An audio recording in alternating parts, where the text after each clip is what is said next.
The Living Ember Salt vanished from the royal wound bowl before Dragon King Evander Roskane finished calling Tamsine Arrel a thief.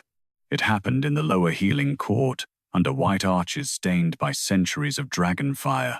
A messenger dragon lay chained on the stone table, one wing torn by harbor wire, the scales around the wound turning cold instead of closing. Royal healers stood ready with bronze basins. Ministers watched from the gallery, because public shortages always needed public blame. Tamsine stood barefoot on the white tile. They had taken her terrace sandals at the door, as if salt dust on a woman's hem could threaten the crown more than a dragon bleeding heat into stone. Harbour Minister Selkor Dane opened the warehouse ledger with clean hands. The Whitefire reserves are short by 8 sealed chests, Majesty. Harbour totals do not lie. No, Tamsine said. They only stop before the terraces. Selkor gave her a measured look, almost pitying. You were trusted with essential healing salt. That trust has made you private, defensive, and very difficult to audit. Evander Roskane looked down from the basalt dais. He wore the ember crown, and the expression he used when judgment had already been made tidy for him. You warned of dilution, he said. I reported dilution, Tamsine answered, 3 times. Selkor's voice softened for the watching gallery, after the shortage was discovered, before the harbour received the new containers. Convenient. Tamsine did not look away. So is counting weight when life is measured by heat. A few healers shifted. Living Ember Salt was not ordinary mineral. It was not valued by weight alone. Proper salt rose warm under dragon breath, clung to cracked scales, drew cold rot from wounds, and sealed damaged scale beds without burning living flesh. Dead sea salt could mimic its color. It could fill a chest. It could satisfy a warehouse total. It could not hold dragon heat. Evander's eyes moved to her hands. She hated that he remembered them. Years ago, after his first bond flight, he had come to Whitefire with one shoulder torn open, and pride holding him upright badly. She had cleaned his wound grain by grain while he gripped the terrace rail and refused to make a sound. He had trusted her fingers then because pain had left him no room for politics. Now he trusted Selkor's numbers. Did you sell the missing reserves? Evander asked. No. Did you remove salt from royal containers? I removed dead salt from dragon wounds before it killed them.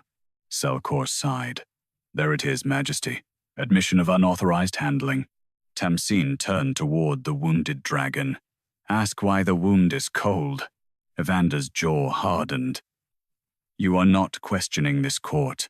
No, she said. I'm questioning that bowl. A royal healer lifted a pinch of white crystals and pressed them into the dragon's torn wing. The dragon convulsed, not from pain alone, from rejection. The wound went pale blue at the edges, the scale bed refusing to knit. Cold steamed from the injury in a thin, ghostly line. The salt grains in the healer's hand darkened, collapsed, and slid away like wet sand. A murmur broke through the gallery. Selkor stepped forward at once. A dragon in shock may reject treatment. Her interference has already destabilized procedure. Tamsine's voice stayed level. Living salt does not collapse under fresh heat. Evander descended 1 step. Enough. The word cut harder than a blade because once, after his wound closed, he had whispered her name like relief. Tamsine Arrel, he said. You are removed from stewardship of Whitefire salt terraces pending investigation. All terrace keys, ledgers, and personal reserves are confiscated under Crown authority. For 1 heartbeat, she almost broke. Not because of the keys. Because every dragon in the royal city would now be treated by people who thought a chest full of white grains meant care. She lifted her chin. Do not confuse confiscation with correction. Evander's face tightened. You will surrender the reserves. I already did. Into wounds your ministers stopped seeing. Selkor murmured. Hoarders often call theft mercy. The healing bowl gave a sharp crack.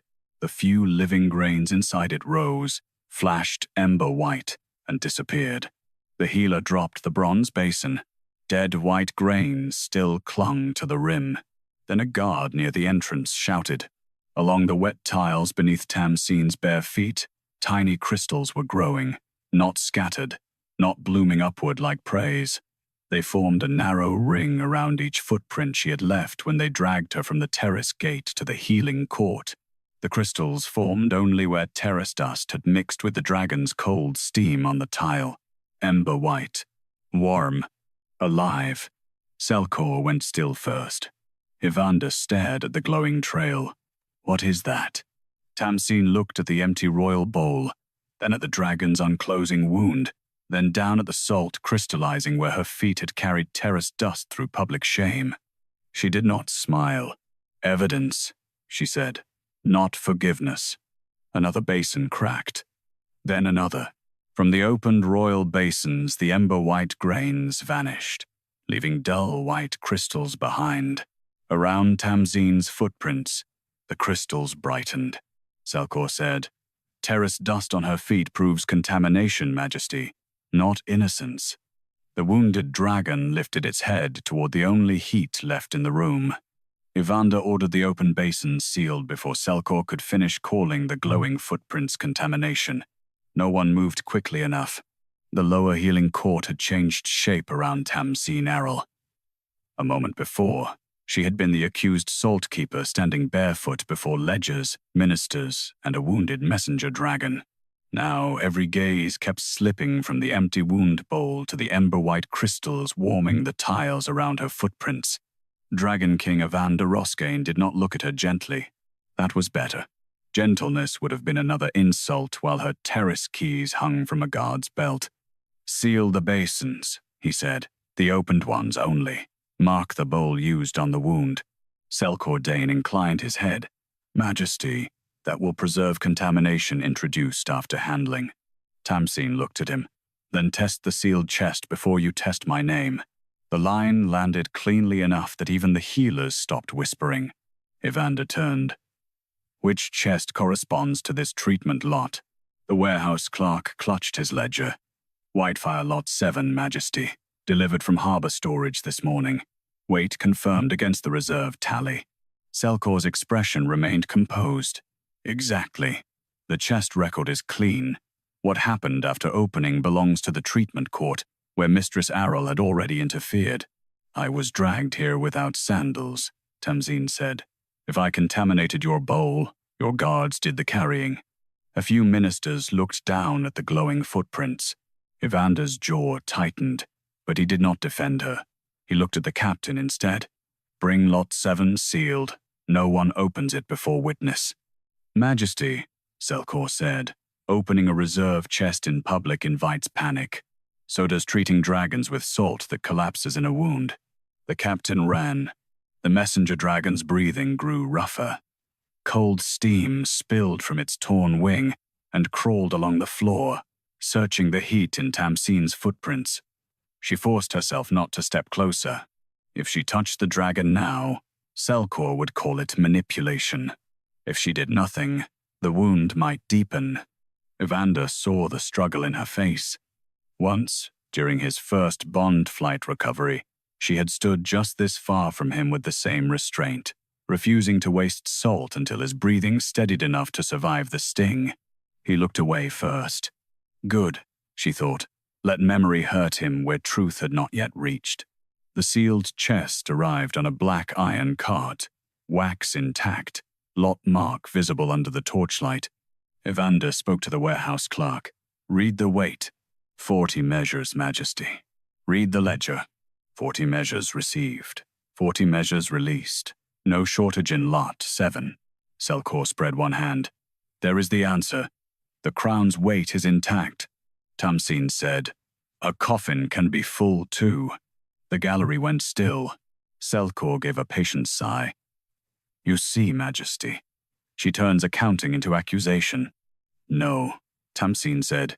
"I turn healing into a test." Evander looked at the royal healer. "What assay verifies living heat?" The healer hesitated as if afraid the question itself might become treason. "Dragon breath over heat coal, Majesty. Living Ember Salt rises warm, sparks without burning, and clings to injured scale." Dead sea salt remains still or sweats brine. Prepare it. Selkor's eyes cooled.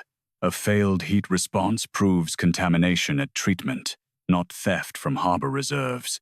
Tamsine answered before Evander could. That is why the chest remains sealed until the assay begins. For the first time, Evander repeated her logic instead of replacing it with Selkor's. "Break the wax under witness," he ordered. The seal cracked. The lid opened.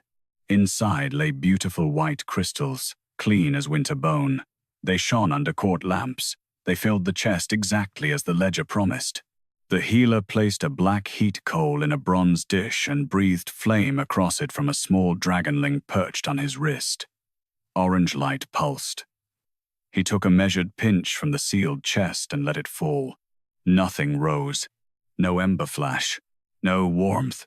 The crystals sat on the coal, sweating dull moisture. The wounded messenger dragon made a broken sound and turned its head away from the dish. A whisper moved across the gallery. "Dead salt." Selkor did not flinch. "Improper assay temperature. Living salt can sleep when mishandled." Tamsine lifted her empty hands enough for the room to see she had not touched the chest. "Then wake it properly." Evander looked at her. "What does it require?" "The cold breath already leaving the wound," she said. "Do not force him. Let the steam touch the dish." The healer looked alarmed.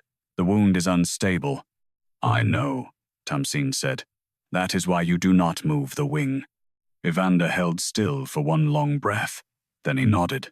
The bronze dish was carried near the messenger dragon's torn wing. No one touched the torn scale bed. Cold steam rolled from the injury and passed over the white crystals. The nearest ring of terrace dust brightened in answer. The sealed chest salt did not. The warehouse clerk looked at his own ledger as if weight had betrayed him personally. Evander's voice lowered. The chest matched the warehouse weight. "Yes, Majesty," the clerk whispered. Tamsine stared at the lifeless crystals in the dish. "But under dragon breath," she said. "It gave no heat." Evander turned the dead salt chest until its lot mark faced the court. Whitefire Lot 7. The mark had been burned into the side panel in Tamsine Arrel's terrace script, 3 clean cuts crossed by a half-moon notch. No harbor clerk had the tool to imitate it. The chest, at least at the beginning, had belonged to her terraces. Selkor Dane saw the recognition move through the gallery and used it first. "There, Majesty," he said. "The origin is clear. If the salt inside is dead, the failure began where it was harvested." Tamsine did not answer quickly. That helped him. Public rooms loved delay when a woman already stood accused. Evander Roskane looked from the dead crystals to the burned mark. "Is this your terrace mark?" "Yes," Tamsine said. A stir moved through the ministers. Selkor lowered his voice into something almost sorrowful. "No one doubts Mistress Arrel understands salt. That is precisely why this is difficult. Expertise can hide error as easily as it can correct it." Tamsine looked at Evander, then read who broke the terrace seal before harbor weight was taken. Evander turned to the warehouse clerk. "Sealing chain." The clerk fumbled for the delivery packet tied to the chest handle. His fingers shook badly enough that one ribbon slipped loose and fell near the heat coal. Selkor said, "Chain records can be misread under pressure." "Then read slowly," Tamsine said. Evander's eyes moved to her. For a breath, the old terrace between them returned. Blood on white stone, her hand steady above his shoulder, his breath catching when the salt found living heat. She had not trembled then. She did not tremble now. He looked away first. "Read," he ordered. The clerk opened the packet. Whitefire Harvest certified. Lot 7, 40 measures. Terrace mark present. Primary seal placed at first bell after dawn. "Be whom?" Evander asked. "Tamsine Arrel, Salt Keeper." Selkor inclined his head. "Again, origin is established." Tamsine said, "Continue." The clerk swallowed. "Transfer cart received by lower road courier. Seal intact at second bell. No damage marked by the road courier. Presented for harbor intake at fourth bell. Seal condition. Cut." The court went still. Selkor's expression did not break. Road damage is common. Salt chests travel over wet stone and harbor iron. Tamsine turned toward him. A seal can crack from weather. It cannot cut itself cleanly under the hinge. Evander looked at the chest. Show me. A guard tilted the lid back. The broken wax strip lay against the rear hinge, not shattered in dull flakes, but sliced through in a straight, deliberate line. The top seal had been replaced with a newer wax stamp pressed over the old scar. Tamsine's throat tightened. She knew that cut. Not the hand, the method. Someone had opened the chest from the back, where the terrace mark still faced outward and the chain ribbon looked untouched from the front. Selkor said, If Mistress Arrel knows how it was cut, perhaps that should concern us. She placed the original, Evander said. That gives her knowledge of the seal, not proof of the cut. The words did not defend her, not fully, but they stopped Selkor from owning the room. Tamsine did not thank him. The clerk read on. Harbor intake entry. Seal damaged. Moisture inspection ordered. Reboxed for royal delivery. Final scale confirmation after reboxing. 40 measures. Reboxed? Evander asked. Tamsine closed her eyes once. There it was, Selkor answered. Moisture inspection is standard when terrace salt reaches the harbor in fog season. If condensation enters a chest, clerks may rebox to protect healing value. Who witnessed reboxing? Tamsine asked. The clerk stared at the line too long. Evander saw it. Read the witness. There is no witness name, Majesty. Selkor sighed. A blank line is negligence, not conspiracy. No, Tamsine said. A blank witness line is where a hand entered without wanting to be remembered. The wounded messenger dragon groaned softly. The healers shifted around him, but no one touched the wing. Cold steam still slipped from the torn scale bed. The nearest terrace dust remained warm and small, not spreading, not choosing, only answering what the dead chest could not. Evander looked at the cut seal, the reboxing line, and the dead crystals. His face went quieter. Not kinder, quieter. Was the weight taken before or after reboxing? He asked. The clerk checked the ledger. After, Majesty. Selkor said, which proves the delivered amount remained correct. Tamsine looked at him. It proves only that the substitute weighed the same. The gallery heard it. So did Evander. Selkor's tone cooled. Substitute is her word, Majesty. We have no proof anything was exchanged. Evander did not look away from the chain record. We have a cut terrace seal before harbor scale, reboxing without witness, and dead salt in a full chest. Procedural imperfections, Selkor said. Enough to keep the chest sealed as evidence, Evander answered. Tamsine's keys still hung from the guard's belt. Her name was still under suspicion, but Selkor no longer had a clean chest to stand behind. Evander turned the delivery packet toward the court. The terrace seal had been cut before the chest reached harbor scales, he said. The clerk whispered the last line. The reboxing witness line is blank. Evander did not ask who cut the terrace seal. Not yet. He turned the delivery packet over, keeping the blank reboxing witness line under the court lamps, and said, Bring the moisture inspection order. Tamsine Arrel stood barefoot on the cooling tiles, with her terrace keys still hanging from a guard's belt. The nearest ring of living dust around her footprint had dimmed to a steady warmth. It did not spread. This proof belonged to ink, not salt. Selkor Dane's voice remained calm. Majesty, moisture inspections are routine harbor protection. Fog, spray, and salt air can ruin a medical lot before it reaches the wound court. Tamsine looked at him, then read when the inspection was ordered, not what it was called. Selkor noticed the minister's shift. Mistress Arrel is skilled at making ordinary procedure sound criminal. The court should remember that the chest bears her mark. Evander looked at the chest. And a cut seal after road custody. Procedural damage, Selkor said. Then procedure will survive being read. The harbor clerk returned with a narrow slate folder tied in blue cord. Evander did not take it. Read. Harbor moisture inspection order. Whitefire lot 7. Status. Salt chest. Subject to damp. Risk review. Reason? Evander asked. Seal damage. Tamsine's eyes narrowed. Selkor moved first. A reasonable precaution. Once damage is seen, reboxing protects the salt. Tamsine did not look at him. Hour. The clerk swallowed. Evander's voice lowered. Read the hour. Inspection order opened at third bell after dawn. The lower healing court stilled. Evander looked back to the ceiling chain. When was Lot 7 presented for harbor intake? The warehouse clerk checked the earlier packet. Fourth bell, Majesty. Selkor lifted one hand. Office times often precede physical intake. Harbor desks prepare orders when courier delay, fog condition, or inspection backlog is expected. Tamsine turned toward him. Did they expect to cut seal too? He gave her a patient look. They expected risk. You keep trying to turn caution into guilt.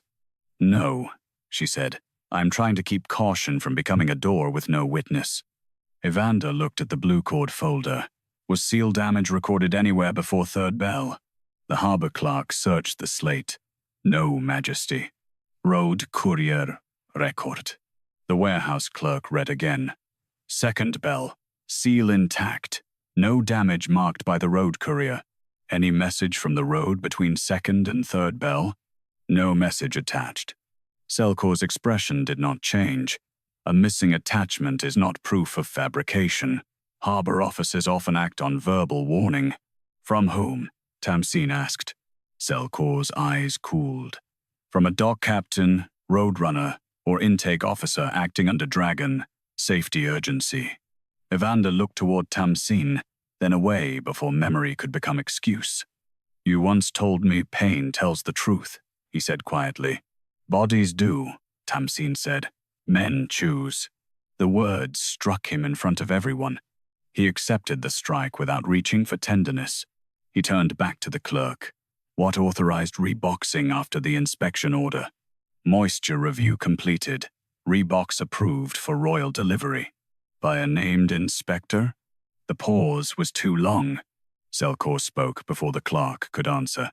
Inspection codes are assigned by office, Majesty, not by hand.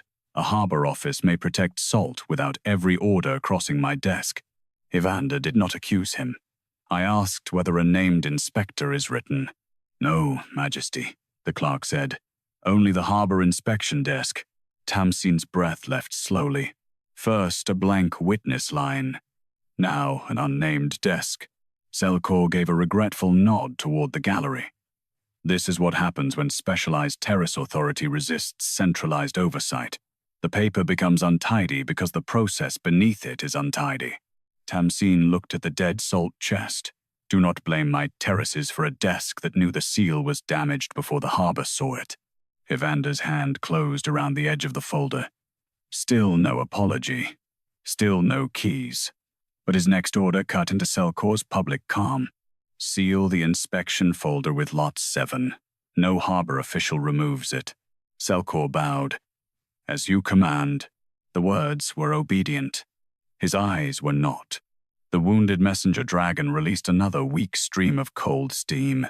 The healers adjusted the cloth beneath its wing, careful not to touch the torn scale bed.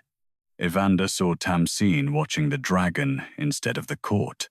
You will advise treatment from where you stand, he said. Not restored. Not trusted. Needed. Tamsine swallowed the insult because the dragon was suffering. Warm water. No basin salt. Use clean linen only. Keep the wing open to air. The healer obeyed. The harbor clerk whispered, Majesty. Evander looked down. What? There is an order number. Read it. Moisture inspection order 7-4. Opened at third bell. Reason entered. Seal damage requiring rebox. Evander looked to the earlier chain one last time. At second bell, the road courier had marked the seal intact. At fourth bell, harbor intake marked it cut. And at third bell, before the official damage existed, an order had already prepared the chest for reboxing. Tamsine did not speak. She did not need to. The moisture inspection had been ordered before Lot 7 was recorded damaged. Evander turned the slate folder to the stamped order number. Moisture inspection order 7-4. He did not ask Selkor whether he recognized it. He laid the folder beside Lot 7's dead salt chest and looked at the harbor clerk. Who could open a harbor inspection desk order before the damage record existed? The clerk's mouth worked once. Any authorized desk key, Majesty? Selkor inclined his head. A desk key proves access, Majesty, not intent. Harbor work passes through many hands before it reaches mine. Tamsine Arrel stood barefoot beside the dim warmth of her terrace dust, still without keys, still with her name held under suspicion because weight had been easier to believe than heat. Then read who used the desk key, she said. Evander looked at her. The words did not beg. They did not accuse. They only opened the next locked drawer. Bring the access log, he ordered. Selkor's expression remained composed, but his tone sharpened by a thread. Majesty, harbor access logs include military cargo and treaty shipments. Reading them in open court risks more than this inquiry. Evander did not soften. Then read only the entry attached to Order 7-4. That still exposes harbor process. So did a dead chest in my wound court. The gallery murmured. Tamsine watched the wounded messenger dragon instead of Evander. The healers had followed her instructions. Warm water, clean linen, no basin salt. The wing had stopped steaming so violently, but the scale bed remained open, cold at the edges, waiting for a heat no ledger could provide. Evander saw where her attention rested.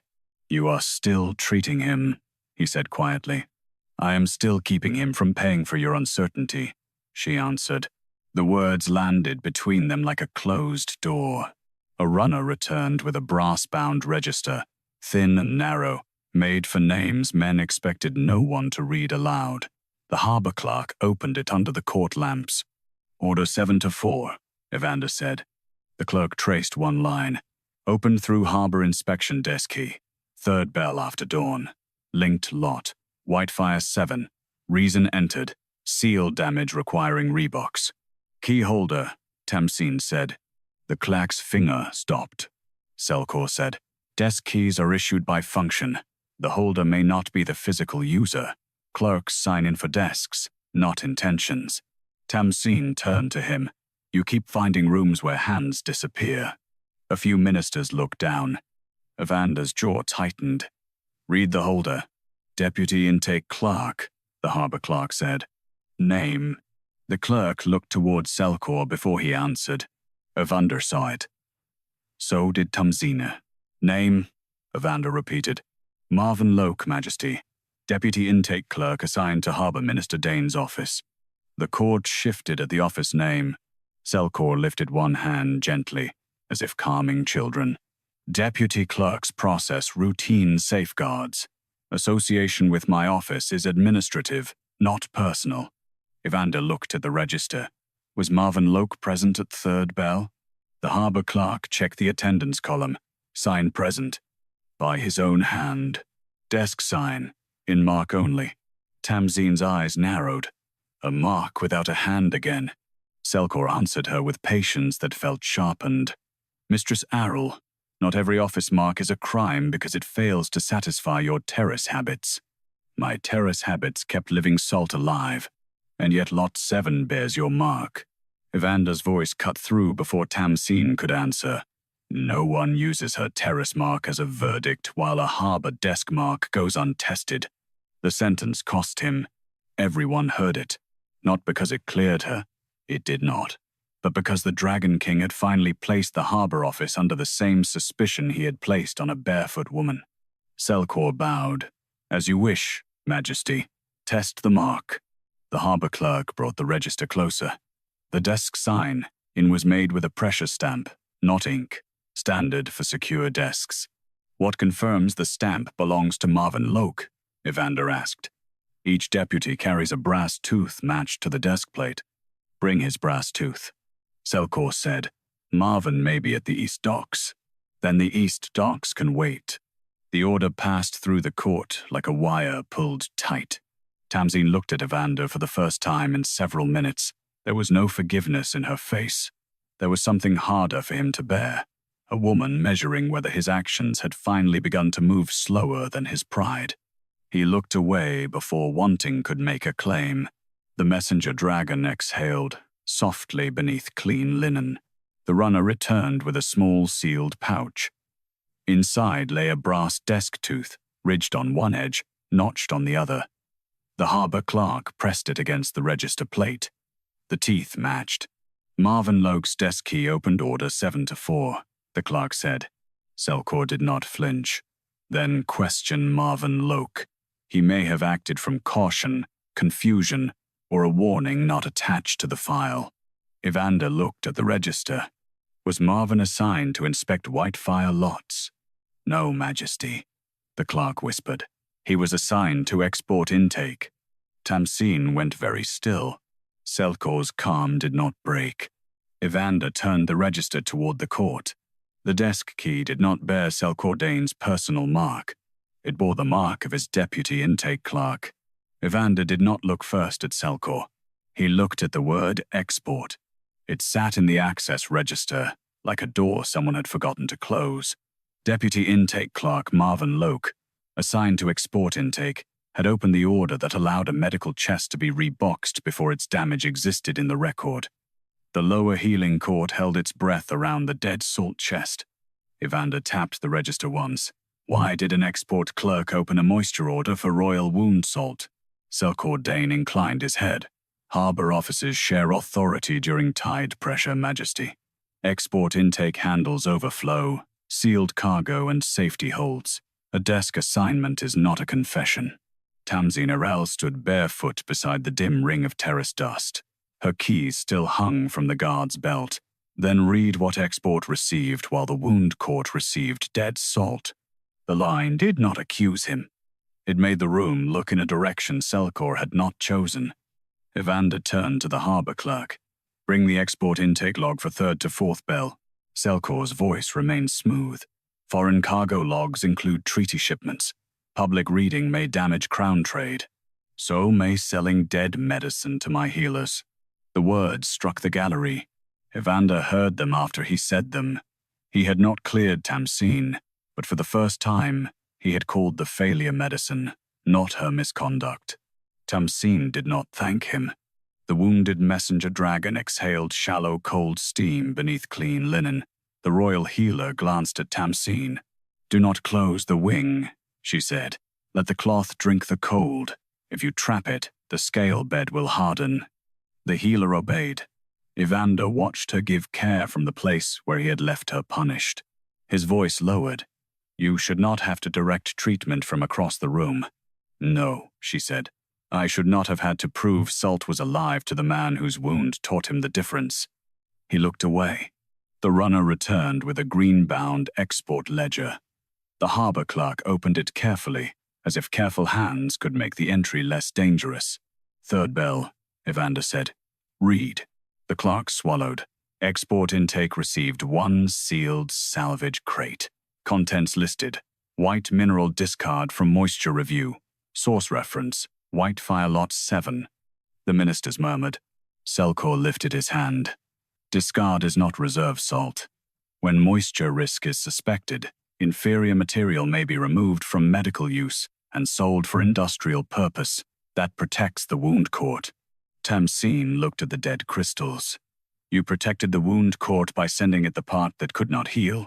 Selkor's eyes cooled. You assumed the discarded portion was living. No, she said. I ask that it be tested before you rename it waste. Evander turned to the captain. Find the salvage crate. Majesty, Selkor said. If the cargo has entered foreign hold, seizure may breach harbor law. Evander did not raise his voice. Harbor law does not outrank a dragon wound in my court. The captain ran. The weight was worse than shouting. Tamsine stood still while the tile cooled under her feet. She wanted her sandals, her terraces, the clean sting of real salt between her fingers. She wanted 1 hour in a room where dragons mattered more than ministers. Evander stepped half a pace toward her, then stopped. Good. A man who had condemned her in public did not earn nearness by beginning to doubt. The salvage crate arrived on a dock cart, small enough to be missed beside royal chests, strong enough to carry value under a cheap name. Its side was painted with export marks. white mineral ballast. Foreign military supply tender. Evander read the words twice. Selkor said, industrial mineral moves through military tenders often. Armies buy salt for roads, hides, and preservation. Open it under witness, Evander said. The crate seal broke. Inside, the salt did not look different from the dead chest. That was the cruelty of it. Tamsine's throat tightened. Beautiful things can lie when men only weigh them. The royal healer prepared the coal assay. No, Tamsine said. Everyone turned. She nodded toward the messenger dragon. Use the cold breath already leaving the wound. Do not touch him. Do not feed it to him. Not until we know where that crate has been. Evander looked at the healer. Do as she says. The bronze dish was carried near the cold steam. The export salt rose. Not high. Not like judgment. Just enough to warm, ember white, each grain lifting toward the injury it was made to answer. The court went silent. The same lot mark. The dead royal chest. The living export crate. Selkor did not flew. For you, for you, for you, for you, for you, for you, for you, for you, for you, for you, for you. Tamsine looked at Evander. My salt was not short because I sold it. It was short because someone learned dead salt weighs the same. Evander stared at the export ledger. Destination, he said. The clerk's voice nearly failed. Foreign military supply tender, East Dock, cargo class, wound mineral, non-royal allotment. Outside the healing court, harbor bells began ringing for the tide. The export salt still glowed over the dish. Living heat, leaving the kingdom. The harbor bells did not make Tamsine move faster. Panic belonged to men who had just learned the tide could carry proof beyond their reach. Tamsine Arrel looked instead at the messenger dragon's open wing, where cold still rimmed the scale bed beneath clean linen. Living export salt glowed in the bronze dish, close enough to help, dangerous enough to become another argument. Evander Roskane turned to the captain.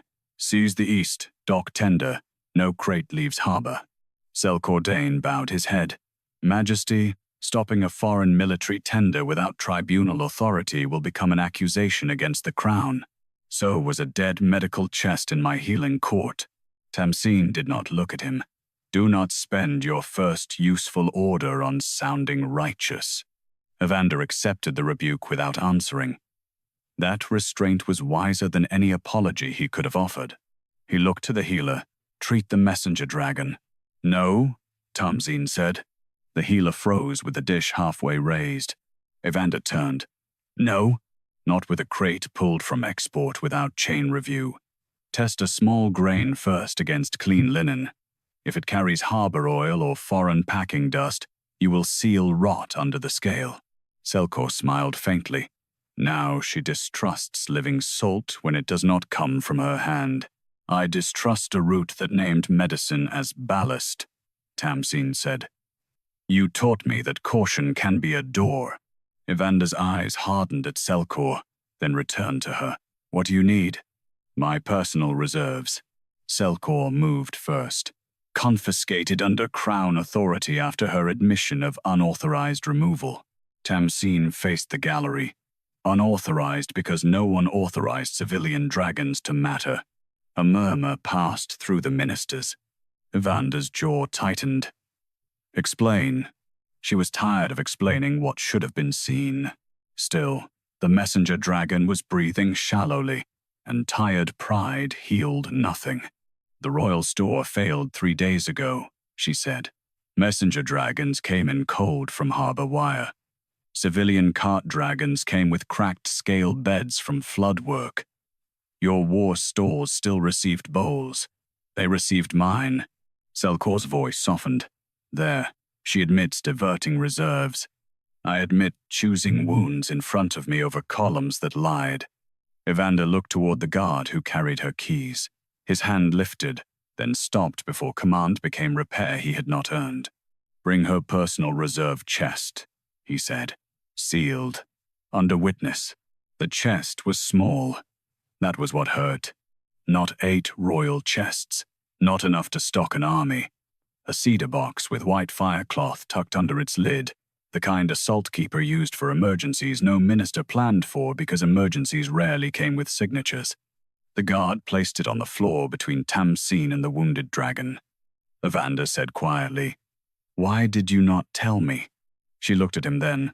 "I did. I reported dilution 3 times. The answer left no room for romance." The cedar seal broke. Living warmth breathed from the box. The nearest court lamps dimmed around it, not from magic choosing her, but because true salt held heat better than flame. Tamsine knelt beside the messenger dragon. A royal captain hurried in. "Majesty, 3 war dragons have been brought from the western stalls. Their wounds are cold. The handlers request immediate terrace treatment." Selkor seized the moment. Royal war beasts must take priority. Their condition affects defense. Tamsine did not rise. The messenger dragon goes first. Evander's gaze narrowed. "Tamsine, do not use my name like a hand on the back of my neck." The words struck him hard enough that several ministers looked away. She took 1 measured grain from her reserve and touched it to the linen, not the wound. It warmed without blackening, clean. Only then did she press the salt near the torn scale bed. The cold edge softened. The messenger dragon's breath steadied, not healed, not whole, but no longer sliding toward death. A handler shouted from outside, "The king's war dragon is refusing the dead basin's salt." Selkor said, "This delay endangers royal command." Tamsine stood slowly. Royal command endangered every creature that was not useful enough to count first. Evander spoke carefully. "If I order you to treat the war dragons, then you will prove you learned nothing except that I am still useful." The court held still around them. "What order would you give?" he asked. "Civilian and messenger dragons first, then war beasts.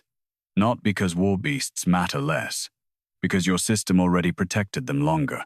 Selkor's expression cooled. "A salt keeper does not reorder royal triage." "No," Tamsine said. "A thief does not. Decide what you called me before you ask me to save what your title failed to protect." Evander closed his eyes once. When he opened them, he looked at the captains, not the court. "Civilian and messenger dragons first," he said. "War beasts wait unless a wound turns fatal." Selkor's obedience was thin. "As you command." Tamsine lifted her cedar chest. Evander stepped aside to let her pass. She did not walk toward him. She walked toward the doors, barefoot, carrying the reserve she had spent herself poor to keep alive. Outside the healing court, the Whitefire terraces waited under a salt-white sky. So did the dragons the crown had not counted. Evander's first true repair did not happen on a throne. It happened at the terrace gate, where he ordered the royal war dragons held behind the civilian line. The Whitefire salt terraces stepped down the cliff in pale shelves, each basin veined with ember-white mineral and shallow heat. Civilian cart dragons crowded the lower approach with cracked feet and rope-burned throats. Messenger dragons crouched beneath torn harnesses. Behind them, royal war beasts thrashed against handlers who were not used to waiting. Tamsine Arrel walked ahead barefoot, cedar reserve chest in her arms. A guard still carried her keys. Evander saw it. Everyone did. He did not ask for forgiveness by noticing. He turned to the guard. "The keys stay visible. They are not returned until the authority record is read before witness." Tamsine paused only long enough to look at him. "That is not kindness." "No," he said. "It is me learning not to hide damage inside gestures." Selkor Dane arrived with harbor clerks, his robes neat despite the salt wind. "Majesty, if war dragons are held back, the court will read it as weakness." Tamsine knelt beside a gray messenger dragon whose chest scales had gone rimed with cold. "Let them read something true for once." Evander looked toward the handlers. "No royal dragon enters the upper terraces until Mistress Arrel clears the first line." The title passed through the crowd. Mistress, not thief, not restored either. Tamsine heard the difference and let it remain unpaid. She opened the cedar chest, and tested each grain against clean linen before touching scale. One dragon, then another. The living ember salt warmed only when cold steam reached it. It did not flare for applause. It did not crown her. It worked where injury asked the right question. A royal handler shouted, "Majesty, Stormvane's wound is opening." Stormvane was Evander's own bond dragon. Selkor turned sharply. There can be no delay for the king's beast. Tamsine did not rise. "Is the wound fatal?" The handler swallowed. "Not yet." Then he waits. The whole terrace seemed to hear the old king inside Evander wanting to command. Tamsine looked up. "This is where you decide whether repair ends when it costs your own creature comfort." Pain crossed his face before pride could bury it. "Stormvane waits unless fatal," he said. The handler bowed, stunned. Selkor's voice lowered. "You are letting an accused woman ration royal survival." Evander turned at last. "No, I am letting the only person whose salt still heals decide triage while I find out why yours does not." That was his first repair with teeth. Not enough, but real. He faced the harbor captain. All harbor salt shipments are frozen. Medical, industrial, ballast, foreign, tender. No crate moves from dock, road, or ship until Whitefire assay marks it living or dead. Selkor stepped forward. "That will cripple trade. It may save dragons. And if foreign armies call it seizure, then they may explain why they are waiting for our wound mineral." Tamsine's fingers stilled on the messenger dragon's scale. She did not smile. She only placed the next grain carefully, because living things should not suffer while powerful men finally discovered consequences. A clerk hurried to Evander with the export ledger. "Majesty, the East dock tender requests tide release under treaty seal." "Denied. By what authority?" Evander looked toward Tamsine, then away before the look could become a plea. "By crown emergency over compromised medical mineral." Selkor inclined his head. "Then the crown, not Mistress Arrel, controls Whitefire decisions." Tamsine closed the cedar chest. Evander heard the small click of its latch. "No," he said. "I accept that the crown interfered before it understood the difference between full and alive." Selkor's mouth thinned. "Authority cannot be split by sentiment." "This is not sentiment," Tamsine said. "It is triage. If you cannot tell living salt from dead salt, you do not get to decide whose wound waits." The civilian line watched her with a silence that had weight. Evander looked at the royal recorder. "Enter temporary terrace triage authority under Tamsine Arrel, witnessed by crown, until the salt inquiry closes." Tamsine stood slowly. "Temporary." His throat moved. "Yes." "Under your witness." "Yes." "Not returned as trust." His eyes met hers. "Not yet earned." The answer hurt him because it was true. A rumble rolled from the upper path. Stormvane lowered his great black head over the war dragon rail, cold vapor leaking from a wound beneath his shoulder plate. His golden eye fixed not on Tamsine, but on the cedar chest. Tamsine looked at the civilian line. How many left before him? 2, the healer said. Then 2. Evander did not overrule her. The royal recorder dipped his pen. "Temporary terrace triage authority entered," he said. Then he stopped. "What is it?" Evander asked. The recorder looked at the ledger Selkor had brought from the harbor. The export tender's manifest lists the cargo as non-royal allotment. Tamsine's face changed. Evander saw it. "And?" The recorder swallowed. "The allotment authorization carries the Whitefire Emergency Reserve Code. The Whitefire Emergency Reserve Code did not belong on a foreign export manifest. Tamsine knew that before any clerk explained it. The code was not a warehouse number. It was the narrow stamp she used when a dragon without rank, owner, or military value arrived cold enough to die before a payment order could be found. Evander looked from the manifest to her face. "What does that code release?" Tamsine closed the cedar chest in her arms.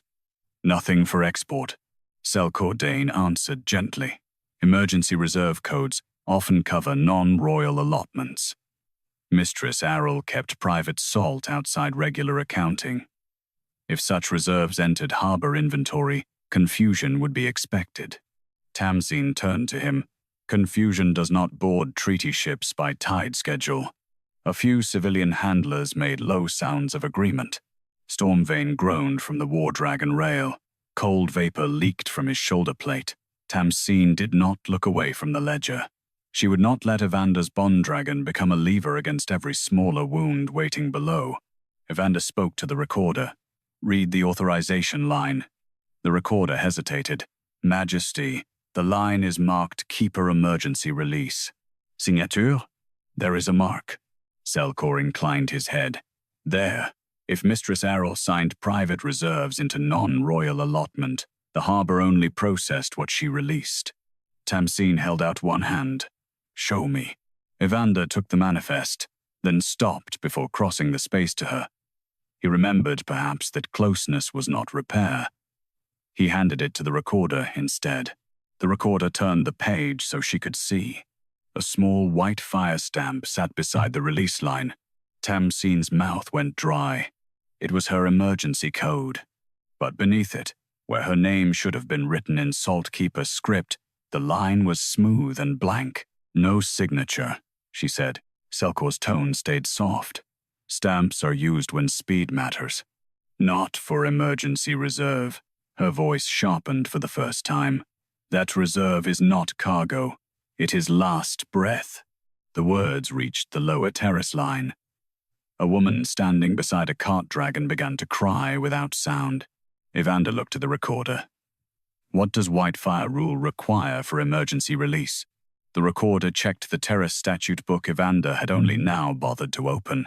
"Keep a stamp, keep a signature, wound class, recipient creature, and reason for immediate use.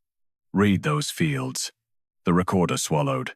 "Keeper stamp present, signature blank, wound class blank, recipient creature blank, reason entered, non-royal allotment transfer." Tamsine lifted the cedar chest higher. "No."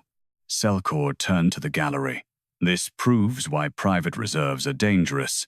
They lack the discipline of royal supply." "No," Tamsine said. "It proves someone used the mercy door because the main gate had witnesses." Evander's face tightened. "Enter the blank fields." "Entering them does not restore what left," she said.